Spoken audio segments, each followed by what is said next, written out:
and welcome to the Best Kept Secrets of Greene County, New York podcast, where we're letting the Catskills out of the bag. I am your host, Thomas Boomhower, and with me, as always, it's Greene County's very own answer to Don Draper. He's our number one ad man, Mark Gustavson. Hey, Thomas. How are you, Mark? I'm coming off a high right now. We had the Best of Greene County award ceremony last night. It was the best one that we've ever had, and it was sold out down at the Wire Convention Center in Coxsackie, and got to see a bunch of old friends, got to recognize a whole bunch of really great businesses, and everybody showed up from our state representatives to our local legislators. And the folks at Greene County Chamber just did an incredible job at staging that. Plus, we got to listen to the wallpapers, which are my favorite. They are the songbook of my life. It's fun. Yeah, our Chamber of Commerce is really great. And we had Beth on last episode. Absolutely. And Red Star, I believe, won an award. And another featured guest. Yeah, indeed. But today, we found ourselves in the archives of the Vedder Research Library here in Coxsackie.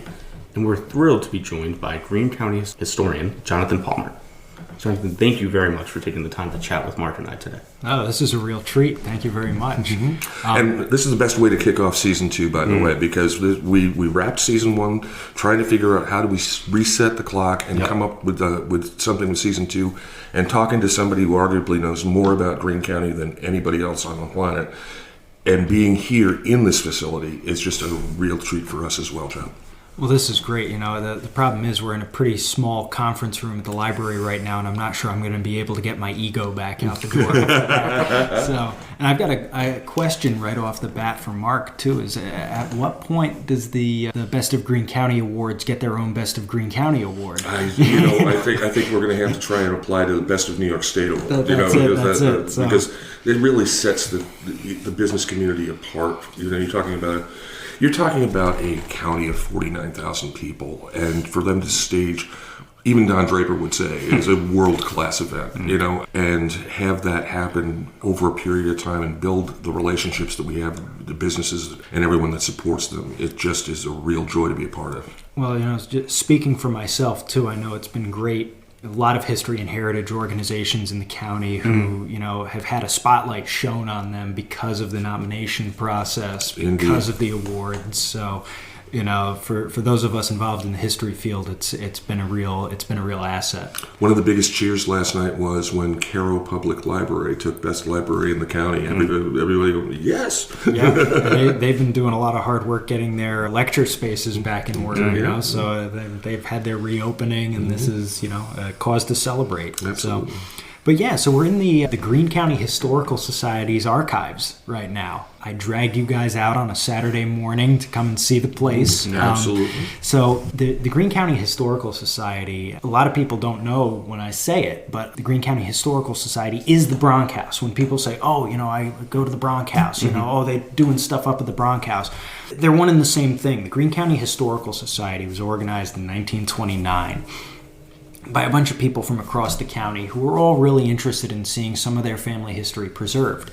And in 1933, this organization, which had kind of been homeless up to that point, got a donation of a campus in Coxsackie, New York, from the last living descendant of the Bronck family, who had originally come to Coxsackie in the 1660s, and branches of the family had lived here for the ensuing, really, 300 years. And the family is also what the Bronx, New York is actually named after that family. That's worth a whole other podcast. Oh, indeed. Oh my gosh, but Pieter Bronck, right, was the one who came up here to settle originally, right? Yeah, but we don't know what his relationship to Johannes Bronck was. Oh, really? Yeah, we have no idea how they're connected. So Johannes Bronck, who is the originator of the term the Bronx, it was originally the Bronx Farm, the Bronx. He's a fan of Boogie.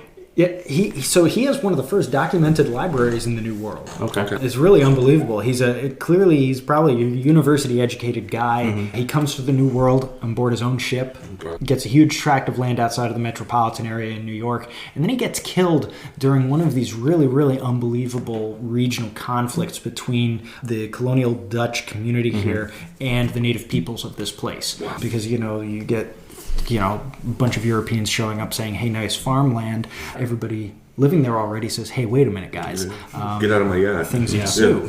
But Peter comes to Beverwyck in, I think, the 1640s. We know he knew at least to write his own name. He gets married in the red light district in Amsterdam, too. He comes as a crew or as a passenger on board somebody else's boat. He arrives here. He opens a tavern up in Albany at a time when everybody who's living up there, I mean, these people are all scoundrels. And they're all getting into fights at their own bars and stuff like that. And Peter's, there's court cases with Peter chasing people out of his bar with a knife and things like that. And after years and years of this, he decides that he wants to give his family a little more security, buys some land down here in Coxsackie, actually surveys it with the native man who's, a member of the regional tribe down here, and comes to Coxsackie. And it's actually, that patent is the origin of the name. The name Coxsackie has been phonetically used since that time in legal documents, but he dies only a few years after that. But interestingly, when Jonas died, when Jonas was killed, Peter was one of the administrators of Jonas's estate. So there must have been some. They knew each other. Yeah. Whether they're cousins, whether they're like a brothers, an older and a younger brother, we don't know. But they knew each other. Yeah. So that is interesting. They had very different trajectories. As far as popular history goes, they're considered cousins, though, but it's just not truly known. Yeah, there's no record that definitively proves this, but there's also a language barrier. So scholars in the U.S. and scholars who are actually, these guys are from Sweden, I think, originally. They're not Dutch. Oh, they weren't Dutch? No, they're not Dutch. Most of the people living in Dutch New York were not Dutch. Because the problem was the Netherlands at that time are a really nice place to live. Yeah. And when you have an overseas colony and you already have a nice place to live, you don't go there. So this is leading up to the conflict, the Anglo-Dutch conflict of Charles II's reign that happened, right after the Restoration in England. Yeah. And then a few years later, we've got this whole New Amsterdam thing set up, and Manhattan has been purchased by Peter Stuyvesant and all of that. And then you have the Duke of York, who will be James II of England, sails into the harbor flotilla. Well, his people do. Yeah, his people. Yeah, he's got people. His staff. Yeah. He's got people. Yeah, but basically Stuyvesant wrote a deal. Okay, you guys can come here and protect the trade, and we're still going to be here, and we'll just acknowledge. Well, yeah, I mean it's messier than that. Yeah. I mean it's messier than that because you have to think that New Netherland. My understanding of it, at least, the best analogy I can think of is if the United States tasked Pepsi with settling the moon. Or Tesla. Yeah, or something like that. Like a major, they create a corporation. A group of private citizens create a corporation, a company that's chartered through the Dutch government and works on behalf of their interests. And so, this is a private corporate colony. So this is the Dutch West India Company that we're talking about, pretty much? Yeah. Okay. So, and it's messy. All the things that come along with that, because, the Netherlands at that time is the first republic in Europe. Right. But this private colony, and all the directors who are in charge of it over the years, I was talking about Johannes Bronck and Kieftswar is one of the previous directors, these director generals. They're the military dictators of the colony. Gotcha. And it's a colony that spans from New York down to Bermuda. It's a Nassau, and it's the West Indies. It's unbelievable in scale, and it's almost laughable to think that they could have managed somehow to keep all of this in check with one guy bopping back and forth, Peter Stuyvesant trying to manage it all. And he's not a people person. He is not a talented politician. He's a military commander, and he's abrasive. He's one of those guys I put on my historical dartboard. He's definitely somebody that he's fun to talk about because he's such a looming character, but he's often vilified for his treatment of Jewish residents of the colony. He's vilified for that, but the reason he's worried about letting Jewish people come to North America and practice their faith is because he doesn't want to make it permissible for the Lutherans to do the same. Oh my God. It's even more. Once you let the Lutherans in, that's the end of it. Well, I know, and it's really funny to think these guys are all, this is the Protestant Reformation. In the Netherlands you can practice however you want. That's why the Pilgrims leave, because it's too tolerant. So they come to the Massachusetts Bay. Absolutely crazy stuff, and we are so way in the weeds already. I know. Oh, it's I'm reading this book called American Nations that's about all this stuff. So it's that sounds like a great book. Woodward. Alan Woodward? Colin. He wrote The Republic of Pirates as well. Oh, God. All right. See, so we're getting book recommendations that I'm going to dig up right now. I'm reading The Blazing World right now, which is about revolutionary England in the 1600s. Oh, yeah. And that's a riot, too. So you're talking about Blazing World. Interregnum, the Cromwellian era? But really from 1603 to 1689. So from Charles to William. Well, you got James the First in 1603 takes over from Elizabeth. Yeah, right? James the First. So Tudors end, the Stuarts begin. Yeah. They have 2 Stuarts, and then they cut the king's head off, and then there's Oliver Cromwell for as long as he's alive, and when his son tries to take over, they bring Charles II back. Yeah, and then King Billy shows up. Right, yeah. So, but it's and that's an amazing thing to think about because, I'm a lot of my family's French, and everybody gets on the French for lopping off Louis XIV or Louis XVI's head, and I'm really tired of the French getting a bad rap for that because the English started it. Oh, they sure did. Henry VIII, and then not to mention Mary. And that revolutionary period in England, you have to think, if we're going to talk about, we're coming up on the 250th of the American Republic, to think that colony itself, North America's British colonies have a revolutionary heritage from their inception. These are people who are fleeing England at various times during the English Revolutionary period. These are people who are veterans of the English Civil Wars, and they are bringing their practices in warfare, they're bringing their practices in government, and their practices in faith to North America to continue experiments.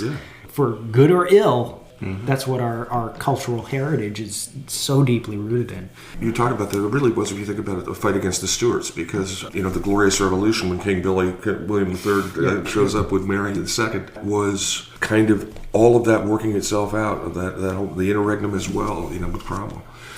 Best kept secrets of Greene County. Yeah.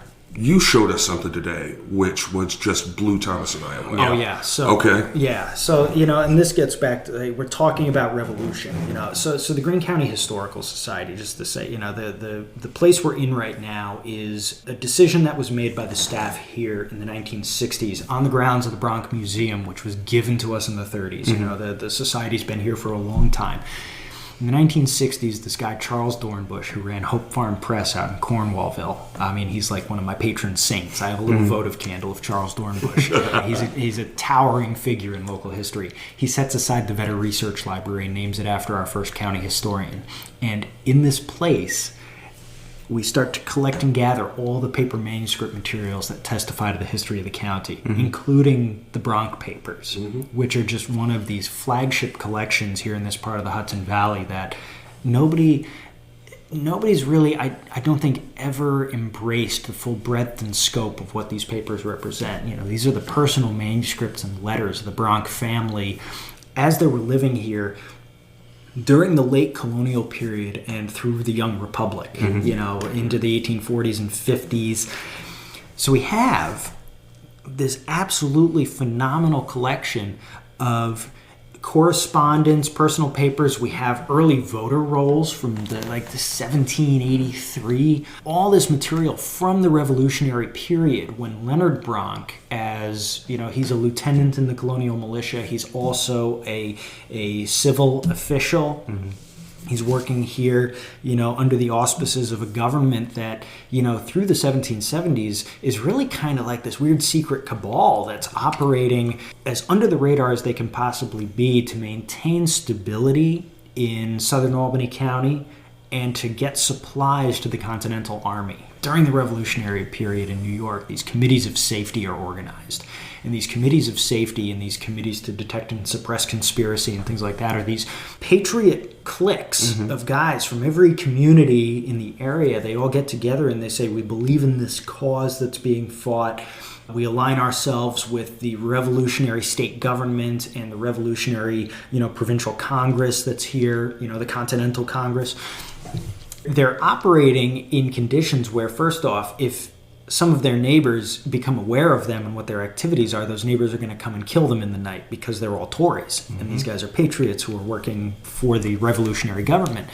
At the same time, there are very real logistical challenges. These committees of safety are tasked with collecting and supplying the army. They're tasked with raising levies of troops and things like that. You have to go out and knock on people's doors. And, the great figure that people often go back to when they think of this period is, the Reverend Johannes Schuneman, who was the minister out at the church in Old Catskill, the Leeds Church. The legends of him riding to his ministry with a musket across his saddle because he got on the pulpit and preached American liberty and down with tyranny. People who are deciding to be part of a committee that does mundane things like secure hay for George Washington, these people are literally putting their life on the line in a very, very basic sense. They've decided to align themselves in a way. So the Bronck papers are neat because what happens to all these other records of the Albany County Committee and the management of the revolutionary state government at that time is they're all collected into the new state capitol in the 1870s, and the state capitol tragically burns in 1911, and a lot of this stuff is destroyed and lost. And so what you end up with is manuscript materials like this, the stuff we've got here in Coxsackie, being in many cases the only extant window we have into the practical application of revolutionary thought during these formative years. That blows my mind. Yeah, and see, because it's not like you're reading some summary in a history book. You're actually seeing the conversations and the correspondence that took place on the ground. And you had mentioned Southern Albany County, and that's important for our listeners to note. Greene County was actually not named because of my favorite color, but it is after Nathaniel Greene, who was a Revolutionary War figure. Yeah, and he died, but he would have been, almost a rival for Washington, from what I understand. Well, so you have to think, first off, so Greene County is formed on 25th of March, 1800, which is a trivia fact I always like to break out at parties. For sure. Yeah. My roommate's birthday, but not the right year. Okay. Good. I didn't think you were that old. No. Well, not quite. But so if you look at the county seal, you see 1800. Right? 1800. Yeah. So what a great superlative date to form a new place. But the people who are people had been living here for 150 years at that point. People had been living here for 10,000 years at that point. If we're talking about the history of the Lenape and the Mohicans who were living here before that, the Anglo-Dutch colonists who are here for 150 years are living within the civil boundaries of Old Ulster County and Old Albany County, which are two of the original 12 counties set down in the Duke's Laws in 1683. So when James becomes James II, he creates these 12 counties, which in itself is a revolutionary act by the people living in New York at that time. That's a very, very heady thing that they do. They say, we want to administer ourselves in this way, and he kind of signs off on it to maintain some semblance of peace and save face. But so they're living in Old Ulster and Albany counties. So that means for us as historians, when we're looking at the Revolutionary period, what we're looking at is histories of Southern Albany County and histories of Northern Ulster County. Today, the region that we're talking about, it's all within the bounds of Greene County, but administratively, those records exist in many places, which is why these manuscript materials like what we've got here are so precious. This idea of revolution persists even after the Revolutionary War, and this is why Nathaniel Greene, who, he's a lapsed Quaker, he dies down in Savannah, Georgia in the 1780s. He's one of the most successful of Washington's generals during the Revolution, and he's one of these guys that I think people, in light of what happens with Benedict Arnold, Greene is another one of these figures that's put onto the pedestal of the young republic, and he's the first of the great generals of the Revolution to die. And so here in Greene County, you've got, first off, all of the people who had resided here originally. And in the 1780s and 90s, all of these New Englanders who are the fifth and sixth sons of these old New England families who aren't going to inherit any of the remainder of the family estates and farms, they all come to the frontier. Yeah. And at that time, the frontier is 12 miles west of the Hudson at the escarpment of the Catskills. Right. And they all come here. The Post family, for instance, okay? Oh, I mean, you can. The list goes on and on and on and on of all of these families. Back in the 1980s, I wanted to get my mother and to be members of the Daughters of the American Revolution, and the DAR still won't let me join. But we traced it back to, and this was having to do all research. This was pre-internet, okay? So we had to do all the research. The Post family came out of Hartford, and the Post family was originally given the charter by Charles II. Wow, that's interesting. Wow. Yeah. And so this, again, you're talking about the fifth son, sixth son, never going to leave with anything. Yep. They come over here. Yeah, so you've got all these people, but all of these folks are people who had participated in the Revolution. All these guys, every cemetery in the county that dates to this period, you walk into these cemeteries and all the old marble tablet stones. You can literally do this, I swear to God, in any cemetery on the mountaintop, any cemetery in the valley, you'll find at least one gravestone that says a soldier of the revolution etched on it in the 1820s or 30s when these guys start passing away. But so these guys think about that. This is 50 years after the revolution, and these guys, what is the thing that they put on their gravestones? They don't put a passage from the Bible. They don't put a summary of their lives. They say a soldier of the revolution. That's what they have to say about it. That's how they picture themselves. And so all these people in 1800, they decide to create a new county, and they name it after one of like these god heroes of the revolution. They name it after one of the greats, and they say, this is who we name the county after, and this is how we see ourselves. We are part of that democratic experiment. We continue this legacy forward. Unbelievable. Yeah. They're the best of Greene County right there. Yeah. So take us through a little bit of what happens here from a functional basis. And I know you were the county librarian for a while, or the historical society, or the county librarian, or the I was the society archivist. Archivist. Okay, so you were into this place hand and fist. This got to be my playground for 6 years. Yeah. So what can someone expect when they come? Why do folks come to the Vedder Research Library in the first place? And what can someone expect as far as an experience when they're here? Oh my gosh. So first off, we got to give a shout out to the current librarian, Heather Bizanos. Oh, wonderful lady. A lot of people know her as Heather Rapplier. She used to work for Catskill Public Library. She's my successor here as the librarian at the Vedder, and she's in charge of an amazing team of volunteers, some of whom are people that folks are familiar with. I got to give a shout out to Larry Tompkins, for example, who's a local historian and author. Kless Bush, is another. He's a former municipal historian from New Baltimore, and he's an author of a history of the town of New Baltimore. These are some very qualified people who are working as volunteers here in their free time, in their retirement in many cases. But, Heather's the maestro behind the scenes. And as an archive with a very limited staff, it means that, first off, the Vedder, because they don't receive any public funding, it's all funded through an endowment, and it's funded through donations, memberships with the Historical Society. It means that we've got to be very, very precise and thoughtful with our time. So the library is open 3 days a week to the public. The folks are here 5 days a week trying to get work done. But when you've got patrons in the building and you're only one staff member, you can't really do much else. So, and the 3 days a week include a Saturday, which is really kind of cool. Because a lot of folks don't have time during the work week to come and do this sort of thing, but we're spending the Saturday morning here. We've got folks in doing research, and it's amazing. Yeah, and they use, so since the pandemic, really, this is just something everybody should know. Since the pandemic, we've been using an appointment system, and it was handy during the pandemic to manage crowds, but also really it helps us manage our time, and it gives us better opportunity to kind of be one-on-one with patrons when they come in. Because I had days back in like 2017 and 18 where I'd have like 10 people in here on a Saturday, and there's no way you can actually attend to every person and their inquiries, because the reason people are coming here isn't to like check out a book. They're coming here with questions. They want to know. They're doing DAR applications. They're trying to find out. I want to do a little bit of the history. We've got people out here today who are doing house history research. They're trying to figure out. I want to know about the people who used to live where I live. Inquiries of all varieties. People who are working on interpretive signage. We get university researchers. It really, really runs the gamut. And this appointment system, it allows us. We have 2 morning and 2 afternoon slots available during the week. A comparable amount available on Saturdays. You can hop on the Vedder Research Library's website or find us through the Greene County Historical Society's website. You can book an appointment in like 3 clicks to just make some time, show up when you've got time, and you'll get a one-on-one experience with the staff and the volunteers here pretty much.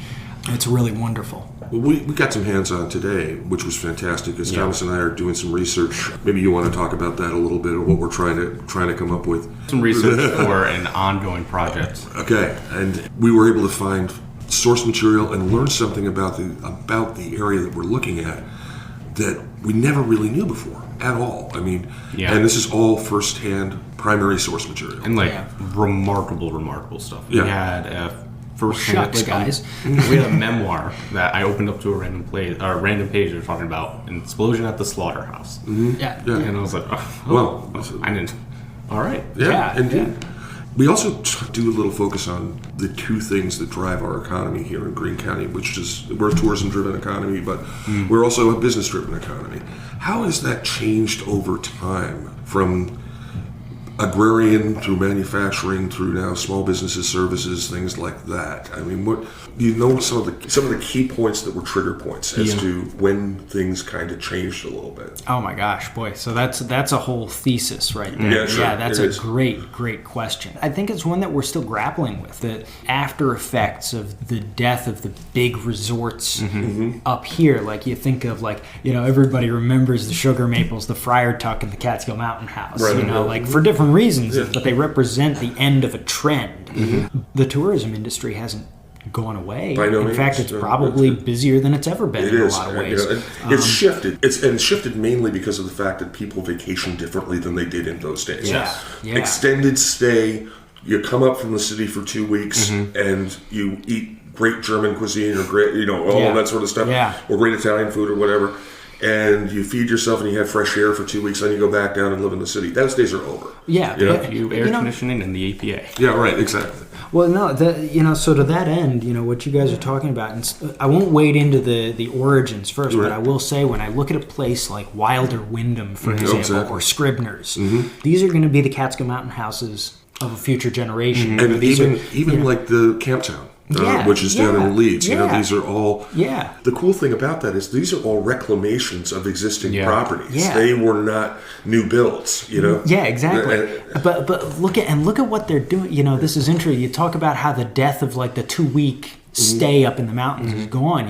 What instead the influx that we're seeing is young working professionals with lots of disposable income who want to get out for a long weekend. Can drive up to the Catskills, and they've got their Wi-Fi, their bar, and a delicious restaurant right on site. Right. It's all packaged, ready to go for them. They basically get out of their car once, they're there for 3 days, and then they're back down in New York. And in that way, kind of these places represent a very elegant response to just the reality of everything from the gig economy to just the time people have available as they're moving between job and job. Sure. This April, I'm going to get 2 weeks vacation time for the first time ever in my life. I'm 33. Yeah.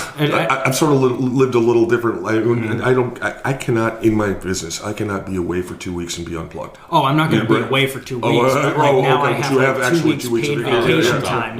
For the first time ever. It's That's the thing with history, though. The longer you wait, the better it gets.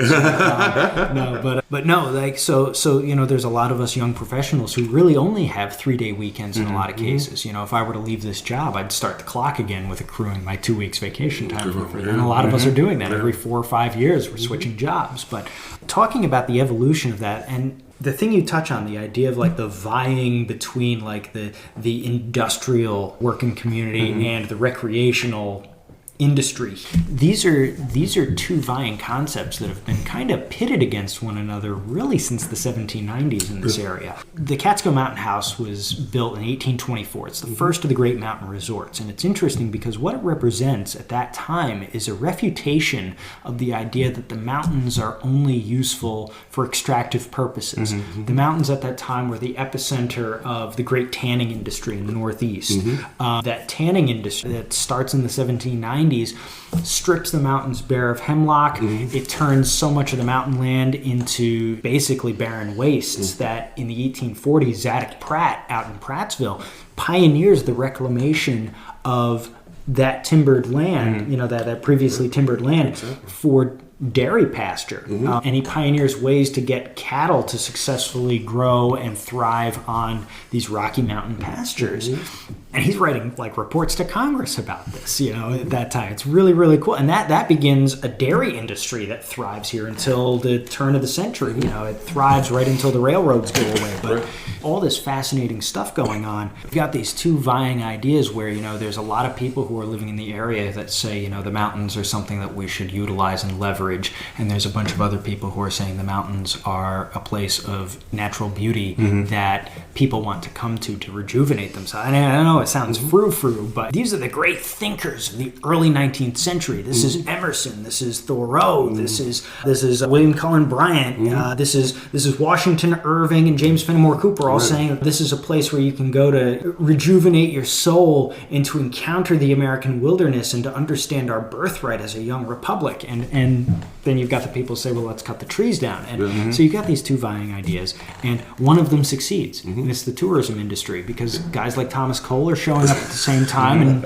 painting their Instagram posts and sending them down to New York. Well, that's exactly it. I always say, people ask me, where does the tourism industry date back to? And I said, Thomas Cole did the first tourism posters for our area. Truly. I mean, the Hudson River School of Art, if it was not on display down in the galleries in New York City, people would not have come up here.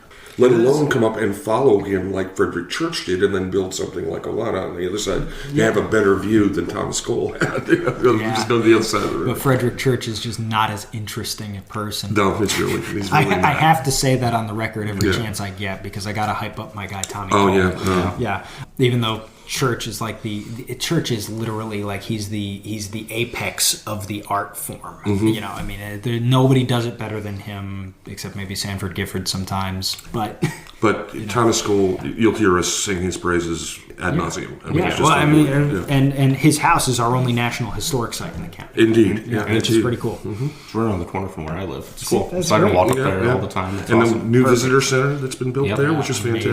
fantastic. Amazing. Gotten a lot of support from our state representatives on that. It's just a wonderful place to be. Yeah. Getting back to what we were talking about the Revolutionary period. These guys come back from war. They start new industry. Okay. And it was an agrarian thing, and then all of a sudden we get things like the steamboat, and we get things like the railroad, and then we start to have a desire to build and build and build, and then some of the natural resources that we had here in Greene County at that time. Yeah.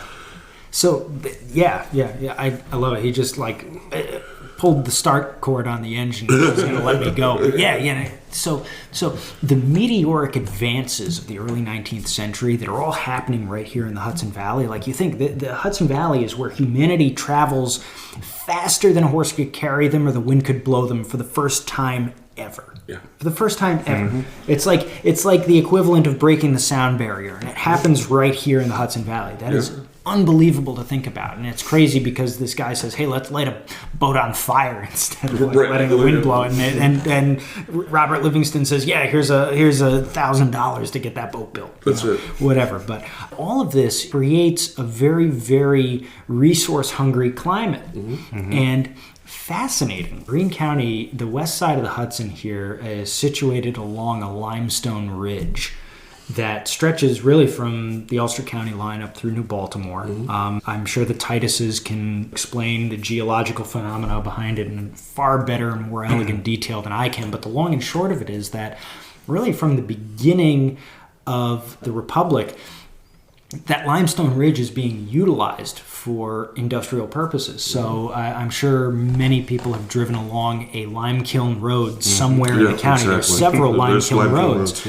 And those are all built along that limestone ridge because all through the early 19th century, lye, the burned and reduced limestone, is one of the first ubiquitous industrial chemicals. It's used in so many things. It activates with water. It's caustic. It works as a fertilizer. It's a hardening agent. You can do so many things with it. And it's being produced here in large quantities, and it's being shipped out, and people are using that limestone ridge for economic purposes. At the end of the 19th century, a separate part of that ridge gets repurposed for the production of Portland cement, which is a hydraulic cement that you have to quarry the limestone, you crush and burn it, and then you mix it with aggregates, and when you mix it back up with water, you get concrete.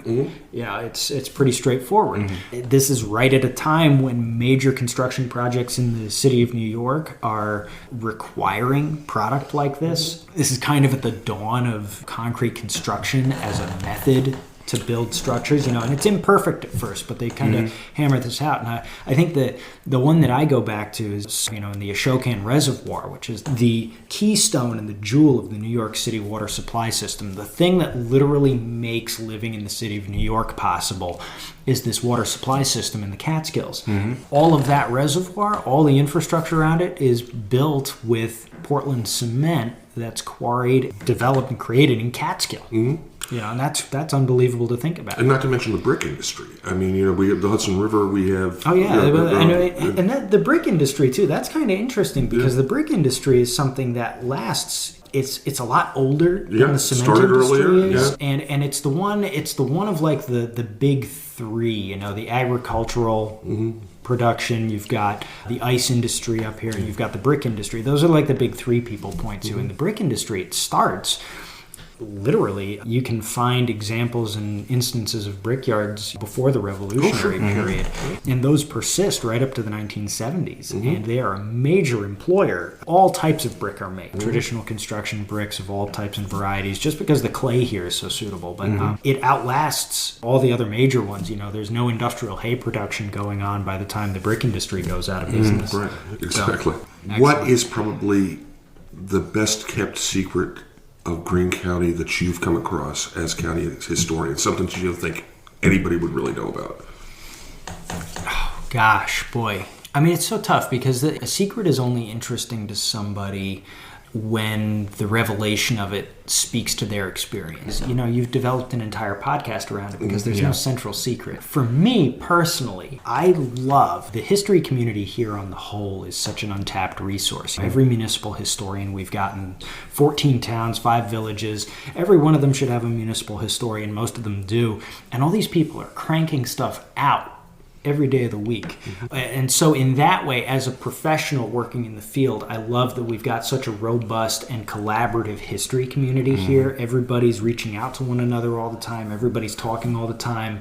As a historian and a researcher, I think my favorite best kept secret, which is the one that every person who comes here to the Vedder is surprised by when I tell them about it, and this is for Sylvia Hassenkoff out at Caro Historical Society, Tracing Your Roots in Greene County. Tracing Your Roots at gcny.com, which is a website that Sylvia, of her own initiative, has been building for decades. Yeah. It was the first of the internet sites that helped unlock the manuscript materials and resources related to Greene County. So, Sylvia's website, I use it for reference all the time still. You know, it's got a very 1995 look to it, but the content doesn't change. And it's all her own initiative, and it's done so much to advance people's understanding of the community and their homes. Yeah, a 1995 Rolls-Royce has a look to it, too. You know, it still runs pretty good. Yeah. I'm a vintage 92 myself.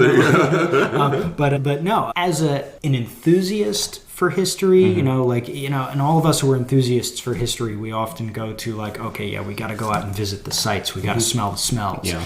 Catskill Park can be experienced in so many different ways. The Catskill Park, I know a lot of people who are peak baggers. Yeah. You know, they carry around a canvas bag and they put every mountain in it for the 3,500 Club. They're out there bagging their peaks every weekend. But, I've got a lot of friends who, when they go to the Catskills, they go to experience them from a historical standpoint. And so, you can go up and climb into the saddle between Catskill High Peak and Round Top, and on the south side there is the Tory Swamp, where Tory Fort stood, that Ed West delineated the boundaries of in the 1970s, which is, these Revolutionary War sites that nobody knows anything about.